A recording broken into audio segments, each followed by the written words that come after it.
Imagina un continente aislado, un laboratorio natural donde la evolución jugó con reglas propias. Ahora, borra de tu mente la imagen soleada de Australia moderna, con canguros y koalas, porque hace millones de años esa misma tierra era un auténtico infierno. ¿Te atreves a conocer una Australia donde criaturas gigantes, carnívoros descomunales y pesadillas reptilianas gobernaban el paisaje? En este episodio, te llevaremos a un pasado remoto donde ningún ser humano hubiera sobrevivido más de un día. Hablamos de una era en la que los depredadores medían más de 7 metros y aves sin alas podían correr a más de 50 kilómetros por hora, embistiendo como toros salvajes. Este no es un documental común. Esta es una historia de supervivencia, evolución y extinción. Bienvenido a la Australia prehistórica, un continente de pura pesadilla. Para entender la locura que fue la Australia prehistórica, hay que retroceder, y mucho, no unos miles, sino millones de años atrás. Durante el Pleistoceno, entre hace 2.6 millones y 10.000 años, Australia ya era un continente separado del resto del mundo. Mientras América del Norte enfrentaba glaciaciones y Europa veía mamuts caminando entre neandertales, Australia estaba creando su propio bestiario.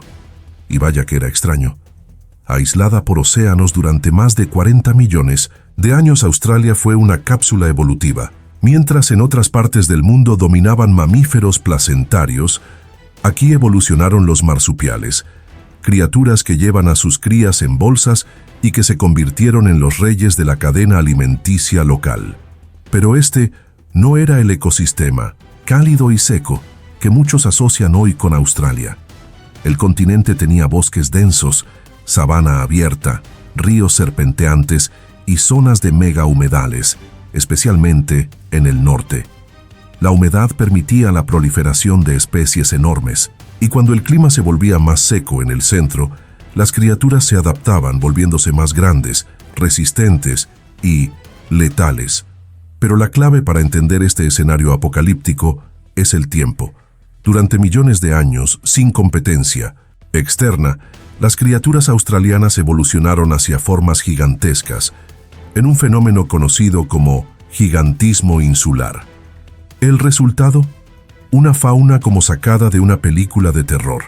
Marsupiales carnívoros del tamaño de leones, aves no voladoras con picos capaces de partir huesos, serpientes que superaban los 5 metros y tortugas tan grandes como autos pequeños.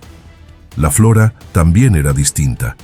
Muchas plantas que hoy son comunes estaban ausentes, y en su lugar crecían bosques de casuarinas, árboles primitivos y helechos gigantes, vestigios de eras aún más antiguas.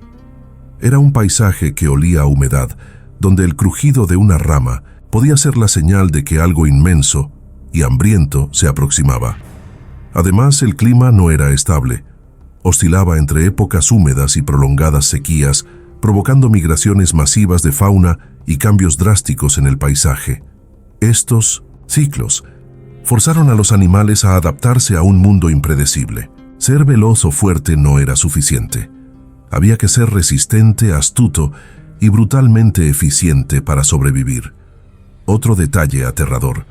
Australia tenía pocos grandes carnívoros comparado con otros continentes, lo que permitió que algunas especies herbívoras también crecieran desproporcionadamente. Y cuando hay presas gigantes, tarde o temprano, aparecen los superdepredadores. Y en Australia no solo aparecieron, dominaron. En este escenario nace nuestra historia. Un continente caliente, salvaje, lleno de contrastes. A cada paso, algo se esconde en la maleza, algo que respira lento, algo que escucha, algo que te ve antes de que tú lo veas a él. Aquí, en esta tierra olvidada por el tiempo, la evolución se volvió peligrosa. Bienvenido al laboratorio natural más salvaje del planeta, la Australia prehistórica. La fauna prehistórica australiana no solo fue extraña, fue aterradora. Imagínate caminar por una llanura semiboscosa sintiendo cómo la tierra vibra bajo tus pies. Lo que parece un pequeño monte a lo lejos se mueve. No es una roca, es una tortuga, y no una cualquiera. Es la Meiolania, una tortuga terrestre de casi 3 metros de largo, con un caparazón reforzado como un tanque y cuernos saliendo de su cráneo como si fuera un demonio fósil. Pero empecemos por los verdaderos gigantes. En el corazón del continente vivía un herbívoro colosal, el Diprotodon, el marsupial más grande que jamás existió. Imagina un wombat del tamaño de un rinoceronte, con colmillos macizos y una mandíbula tan poderosa que podía triturar ramas enteras. Se movía lento, pesado, como si supiera que pocos se atreverían a atacarlo. Pero había alguien que sí lo haría. Ese alguien era el Thylacoleo carnifex, también llamado el león marsupial. Aunque del tamaño de un leopardo, moderno, su mordida era proporcionalmente más poderosa que la de cualquier otro mamífero carnívoro. Este depredador solitario o en pareja, los científicos aún debaten sobre su comportamiento social, poseía garras retráctiles, un rasgo inusual entre marsupiales, y dientes carniceros capaces de cortar hueso con facilidad quirúrgica. Era un asesino silencioso, oculto entre los árboles esperando el momento justo para abalanzarse. Más allá de los bosques, en las llanuras y sabanas, reinaban criaturas aún más bizarras. Las aves del terror australianas, conocidas como Dromornithidae, se contaban entre las más imponentes. La especie más famosa, el Genyornis newtoni, medía más de 2 metros y pesaba cerca de 250 kilos. Incapaz de volar, compensaba con unas patas robustas y un pico afilado, con el que podía atacar presas pequeñas o defenderse de depredadores con una violencia sorprendente. Imagínate una mezcla entre un avestruz blindado y un dinosaurio. Eso era el Genyornis. Y hablando de dinosaurios, aunque ya extintos por decenas de millones de años, el legado de sus formas aún vivía en los reptiles australianos. Uno de 1909, los más imponentes fue la Megalania, un lagarto gigante de más de 5 metros de largo, primo lejano del actual dragón de Komodo. Esta bestia, probablemente venenosa, podía emboscar a sus víctimas, morderlas y luego seguirlas pacientemente, mientras el veneno hacía efecto.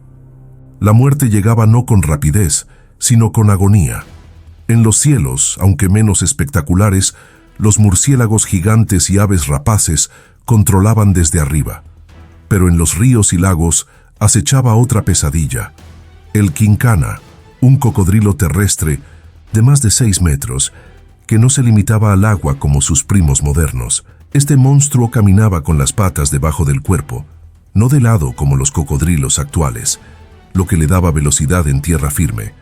No necesitaba agua para matar, y entre todos estos colosos había también criaturas más pequeñas, pero igual de sorprendentes. Marsupiales planeadores, monotremas venenosos parecidos a ornitorrincos, y mamíferos carnívoros que parecían diseñados por un artista de ciencia ficción. Cada especie había evolucionado para sobrevivir en un ecosistema extremo, sin depredadores externos, sin competencia continental, en una tierra que recompensaba la innovación evolutiva, con sangre.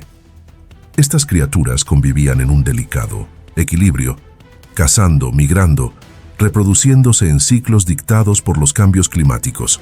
No existían humanos aún en este paisaje, ninguna lanza, ninguna huella humana, por ahora. Solo naturaleza brutal, salvaje, primitiva. La pesadilla tenía rostro, y garras, y colmillos. En un mundo tan despiadado como la Australia prehistórica, sobrevivir no era cuestión de fuerza bruta solamente. Cada criatura, desde el más temible depredador hasta el más humilde herbívoro, debía dominar un conjunto de estrategias letales o brillantes para mantenerse con vida. El tiempo no perdonaba. La evolución no tenía compasión. Tomemos como ejemplo al Thylacoleo carnifex, el león marsupial. No era el más grande, ni el más rápido, pero sí uno de los más eficientes. Su fuerza radicaba en la precisión y el sigilo. Con garras retráctiles, una rareza entre los marsupiales, trepaba árboles en silencio, acechando desde las alturas como un espectro.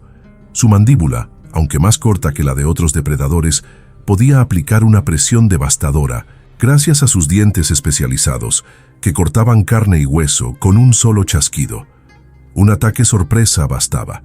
una mordida bien dirigida al cuello, y todo terminaba en segundos. En contraste, el diprotodón, aunque herbívoro, no era una presa fácil. Su tamaño y peso servían como primera línea de defensa, pero su verdadera estrategia era la vigilancia colectiva. Vivía en grupos, y al menor ruido extraño, la estampida era inmediata. La fuerza del número, un comportamiento común hoy en día en elefantes o búfalos, también estaba presente aquí. Si un tlacoleo quería intentarlo, más le valía atacar al individuo más joven o enfermo, porque enfrentarse a un adulto podía significar una muerte segura. Y luego estaba el megalania, que no necesitaba velocidad ni emboscadas. Su principal arma era el veneno. Con una sola mordida inyectaba toxinas capaces de causar parálisis, hemorragias internas y desorientación. La presa podía escapar, pero solo por un tiempo. La megalania simplemente la seguía, con calma, hasta encontrarla débil o muerta. Es la estrategia del cazador paciente, del que sabe que el tiempo está de su lado. Los quincana, esos cocodrilos terrestres, perfeccionaron una combinación de poder y agilidad. A diferencia de los cocodrilos modernos, caminaban erguidos, lo que les daba ventaja en terreno firme. Eran cazadores de emboscada. Permanecían inmóviles entre los arbustos, esperando que una criatura más confiada, como un canguro gigante o un marsupial perezoso, pasara cerca. Entonces, con una velocidad imposible para su tamaño, saltaban al ataque. Su mandíbula no solo atrapaba, trituraba, pero no todo era fuerza o veneno. Algunos sobrevivían gracias al engaño y la adaptación. El echidna gigante, por ejemplo, aunque inofensivo, tenía espinas afiladas y un cuerpo bajo que dificultaba que cualquier depredador lo volteara. Su mejor arma era su forma, como un erizo blindado, lento pero protegido. Las aves genjornis, aunque pesadas, usaban su tamaño para intimidar, pero su mayor ventaja era la velocidad en línea recta y su instinto territorial. No huían, atacaban. Cuando se veían acorraladas, embestían con todo el cuerpo y golpeaban con patas potentes capaces de romper costillas. Imagínate enfrentar a un ave de 2 metros que, en vez de escapar, corre hacia ti con furia. No hay muchas especies que hagan eso hoy. En los cielos, los murciélagos gigantes no solo cazaban insectos o frutas. Algunos, con una envergadura impresionante, podían cazar pequeñas criaturas terrestres al caer en picada, casi en silencio, aprovechando la oscuridad de la noche para alimentarse sin competencia. Cada especie, incluso las más pequeñas, había aprendido a vivir en un sistema cerrado donde cada oportunidad podía ser la última. Los cambios de clima, las estaciones secas, las migraciones de presas, todo influía en las decisiones de cada animal. Y cuando un recurso escaseaba, la competencia se intensificaba hasta el extremo. Algunas criaturas desarrollaban hábitos nocturnos para evitar a los cazadores del día. Otras migraban según las lluvias, siguiendo rutas conocidas solo por la memoria genética transmitida por generaciones. Otras, más radicales, hibernaban, desapareciendo por meses hasta que el clima mejorara. La ley de este mundo era simple: adaptarse o morir. No había excepciones. La Australia prehistórica no tenía lugar para errores. Y sin embargo, incluso con estas estrategias, algo se avecinaba. Algo para lo que ninguna criatura, por más fuerte o ingeniosa, estaba preparada. Un enemigo silencioso, implacable, que cambiaría para siempre el curso de la historia. El enemigo tenía 2 piernas, fuego y hambre. Durante millones de años, la naturaleza había sido la única fuerza capaz de modificar el destino de la megafauna australiana. Lluvias monzónicas, sequías brutales, incendios naturales provocados por rayos. Todo formaba parte del ciclo. Pero hacia el final del Pleistoceno, algo comenzó a cambiar. El equilibrio se rompía y las consecuencias serían devastadoras. Primero vinieron los cambios climáticos globales. Alrededor de hace 50.000 años, el planeta entró en una fase de oscilación climática intensa. En Australia, esto significó una transición gradual pero implacable hacia condiciones más secas y frías. Los humedales se encogían, Los ríos desaparecían y los densos bosques daban paso a extensas zonas áridas. Animales que dependían de la vegetación húmeda, como el diprotodón, comenzaban a tener dificultades para alimentarse. Las estaciones se volvían más extremas. Las lluvias llegaban tarde o no llegaban. La vegetación cambiaba y con ella todo el ecosistema. Muchos marsupiales, adaptados a ambientes más frondosos, vieron sus territorios fragmentarse. Las grandes bestias que una vez vagaban libres por vastos paisajes, ahora quedaban atrapadas entre zonas secas, forzadas a competir por recursos menguantes. Este nuevo clima favoreció a los animales más pequeños y versátiles. Las criaturas, grandes por más adaptadas que estuvieran, no podían reproducirse con la misma rapidez, ni moverse con tanta agilidad. Su extinción no fue inmediata, pero sí progresiva. Una lenta marcha hacia el olvido. Y entonces llegó el ser humano. Se cree que los primeros Homo sapiens llegaron a Australia entre 65.000 y 50.000 años atrás, probablemente cruzando desde el sudeste asiático mediante islas y balsas primitivas. Estos primeros pobladores eran cazadores-recolectores que no solo traían herramientas, sino algo aún más revolucionario: el fuego controlado. Para los humanos, el fuego era herramienta, arma y símbolo de poder. Lo usaban para despejar bosques, guiar animales a trampas naturales o crear corredores de caza más eficientes. Este comportamiento, llamado Fire Stick Farming, transformó radicalmente el paisaje. Las quemas controladas, aunque útiles para los humanos, provocaron incendios más frecuentes e intensos, eliminando hábitats completos. Lo que era una estrategia brillante para ellos fue un cataclismo para la megafauna. Los animales más grandes, que dependían de ecosistemas estables, no tenían cómo adaptarse a estos cambios repentinos. Además, por primera vez en millones de años, enfrentaban a un depredador nuevo, inteligente, estratégico y colectivo. El tlacoleo había reinado como cazador solitario, pero los humanos cazaban en grupo, con lanzas, fuego y trampas. Observaban, aprendían, planificaban.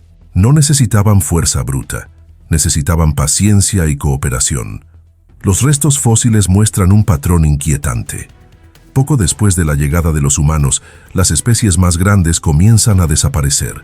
En cuestión de pocos miles de años, un abrir y cerrar de ojos en términos geológicos, cerca del 90% de la megafauna australiana se extinguió. Diprotodon, fuera. Genyornis, fuera. Megalania, fuera.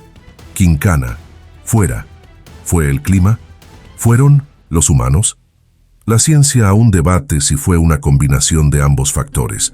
Lo cierto es que las presiones ambientales y la llegada del ser humano crearon una tormenta perfecta, una a la que ninguna de esas criaturas, por más adaptadas que estuvieran, pudo sobrevivir. Algunas teorías incluso sostienen que los humanos no solo alteraron el paisaje, sino que también cazaban de forma selectiva, eliminando a las especies más grandes primero, tanto por la cantidad de carne como por el prestigio entre grupos. Y cuando los gigantes cayeron, los ecosistemas colapsaron como fichas de dominó. Las cadenas tróficas se rompieron. Sin herbívoros grandes que mantuvieran la vegetación a raya, los incendios se volvieron aún más destructivos. Sin depredadores gigantes, algunas especies menores proliferaron descontroladamente, hasta que también cayeron. La era de los titanes australianos había terminado. Pero aún falta una pieza en este rompecabezas. ¿Cómo desaparecieron exactamente? ¿Qué pistas quedan bajo la tierra roja y seca de Australia? Y más aún, ¿qué podemos aprender de este colapso ecológico que podría reflejar nuestro propio futuro? La caída de la megafauna australiana no fue un evento singular, sino una sinfonía lenta de desapariciones. No hubo un meteorito, no hubo una erupción catastrófica, pero hubo señales, rastros, vacíos y una verdad inquietante. Las criaturas más extraordinarias de este continente fueron desapareciendo en silencio, una a una. Imagina por un momento el último Genyornis newtoni, Esa ave gigante incapaz de volar, solitaria, buscando un nido que ya no existe, en un paisaje calcinado por incendios provocados por el hombre, sin pareja, sin refugio, sin futuro. Fósiles de sus huevos carbonizados han sido encontrados, señalando no solo su presencia, sino su final. Se piensa que los primeros humanos quizás se alimentaban de sus huevos. Una estrategia que, repetida lo suficiente, termina con cualquier especie. La extinción no fue uniforme. En algunos lugares ciertas especies resistieron más. En refugios naturales, cañones, zonas húmedas remotas, es posible que algunos diprotodones sobrevivieran por siglos después de que sus primos desaparecieran en otras regiones. Pero era una lucha desigual. Cada estación seca era más severa, cada incendio destruía más, y los humanos seguían multiplicándose, explorando, cazando. Se volvieron parte del paisaje, una fuerza más poderosa que cualquier depredador del pasado. Los fósiles cuentan la historia. Sitios como Cuddy Springs revelan capas superpuestas de herramientas humanas y restos de megafauna. ¿Coexistieron? Sí, pero brevemente. Y durante ese tiempo, el equilibrio se rompió. El arte rupestre en algunas zonas muestra figuras que podrían representar a la megafauna, aves gigantes, canguros colosales, incluso formas reptilianas que algunos vinculan a la megalania. Pero estos dibujos también son despedidas, epitafios pintados con ocre. Un estudio tras otro revela el mismo patrón. Cada vez que los humanos llegaron a un nuevo continente, la megafauna desapareció en pocos milenios. En América, en Madagascar, en Nueva Zelanda. Pero en Australia, donde no hubo grandes glaciares ni tsunamis colosales en ese período, la correlación entre la llegada humana y la desaparición de los gigantes es aún más fuerte. Algunas especies, como el tilacoleo, pudieron haberse extinguido por una combinación de causas: la competencia con humanos, la pérdida de presas grandes, los cambios ambientales. Otros, como la megalania, quizá fueron víctimas directas de la caza o de la destrucción de sus hábitats. Sea como sea, el resultado fue el mismo. Los tronos quedaron vacíos, los ecosistemas cambiaron para siempre, y no fueron solo los grandes quienes desaparecieron. Con ellos cayeron también parásitos, plantas que dependían de su dispersión, aves que seguían sus migraciones, pequeños carroñeros. Fue una extinción en cadena. Un efecto dominó silencioso, devastador, irreversible. Lo que quedó fue un paisaje transformado. Sin herbívoros gigantes que mantuvieran la vegetación bajo control, la maleza se volvió más densa, lo que alimentó fuegos más feroces. Sin depredadores que controlaran las poblaciones, algunas especies proliferaron desmesuradamente, alterando aún más el entorno. Se formó una nueva Australia, más seca, más dura, más vacía. Y aunque algunas especies lograron sobrevivir, como los canguros y los wombats modernos, descendientes lejanos de aquellos titanes, el mundo ya no era el mismo. La era de las pesadillas vivientes había terminado. Hoy, los científicos excavan en el polvo del tiempo, buscando pistas, reconstruyendo fragmentos, huesos, huellas fosilizadas, herramientas de piedra. Cada descubrimiento lanza una nueva pregunta al vacío. ¿Pudo evitarse? ¿Podría repetirse? En muchos sentidos ya está repitiéndose. Vivimos en una nueva era de pérdida masiva. Cada día, especies desaparecen del planeta sin que nadie note su ausencia. Y si algo nos enseña la historia de la Australia prehistórica, es que incluso los más grandes, los más poderosos, los más adaptados, pueden caer. Solo hace falta el enemigo adecuado, o el cambio adecuado. Y ahora, ese enemigo somos nosotros. La historia de la Australia prehistórica no es solo un relato de criaturas colosales ni de paisajes perdidos. Es un espejo, un eco del presente. Aquellos titanes no desaparecieron de un día para otro. Fue un proceso lento, con señales que nadie vio o que fueron ignoradas. Cambios en el clima, alteración del hábitat, explotación desmedida de recursos. Suena familiar, ¿verdad? Hoy enfrentamos una nueva extinción en masa, esta vez global. Pero a diferencia del pasado, ahora tenemos el conocimiento, la tecnología y la conciencia para actuar. La pregunta es, ¿lo haremos a tiempo? Porque si algo nos enseñó la caída de los gigantes australianos, es que no importa cuán fuerte, rápido o imponente seas, si el mundo cambia demasiado rápido y no haces nada, la extinción siempre gana. ¿Estamos listos para aprender del pasado o vamos a repetirlo?